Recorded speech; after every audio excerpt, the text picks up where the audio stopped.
دیروگزانێکی گوتیە ji bo neteweyekê milletekê felaketa herî mezin nivîsandina dîroka wê bi destên dijminan e. Ji ber wê divê Kurd dîroka xwe bixwînin, lêkolîn bikin û binivîsînin. Vê carê pêşniyaza min berhemeke bi navê Tarîxa Dewleta Kurdan e. Ev berhem ji aliyê El Xezrecî navê wê gelek dirêj e lê ez ê bi Kurdî bibêjim hatiye nivîsandin bi erebî û ji aliyê Emîn Narozî ve bo Kurdî kurmancî hatiye wergerandin.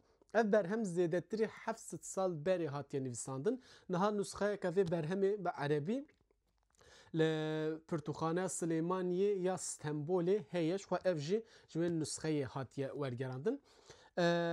Ev pirtûka behsa çi dike divê ez wê ji we re bibêjim. Ev berhem di derbarê İmparatoriya Eyyûbiyan ango Dewleta Eyyûbiyan da bi rastî gelek agahiyên giranbuha têda hene, xebateke bi rêk û pêk behsa vê dike. Ev behsa sala 1175 yani ji wê salê em bêjin dîrokê dest pê dike heta sala 1257 didomîne.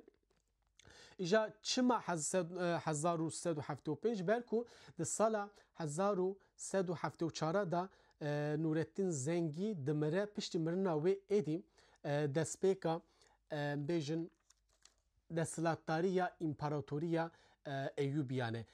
Ev jî destpêka em bêjin Sultanetiya Sultan Selaheddîn Yusuf Lawê Eyyûb biborin dê ez vê nikarim ji ber bixwînim. Em bêjin Sultan Selaheddîn Yusuf Lawê Eyyûb, ew jî lawê Şeddadî, lawê Yaqûb, lawê Merwanê Rewadîyê Hezbaniyê Kurd e. Yani ji vir jî em tê digihîn ku ev behsa em bêjin serencama malbata Selaheddînê Eyyûbî dige Kurdên hoza ango eşîra Hezbaniyan.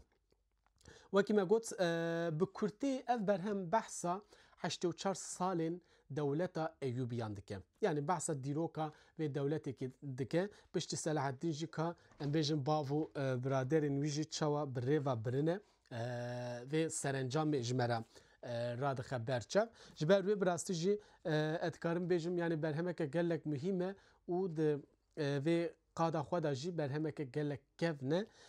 Ji ber wê divê helbet meriv bixwîne û bifikirin berhemeke 700 sal berê hatiye nivîsîn û wek Tarîxa Dewleta Kurdan hatiye binavkirin. Ji ber wê pêşniyaza vê heftê jî ev e. Li gel silavan.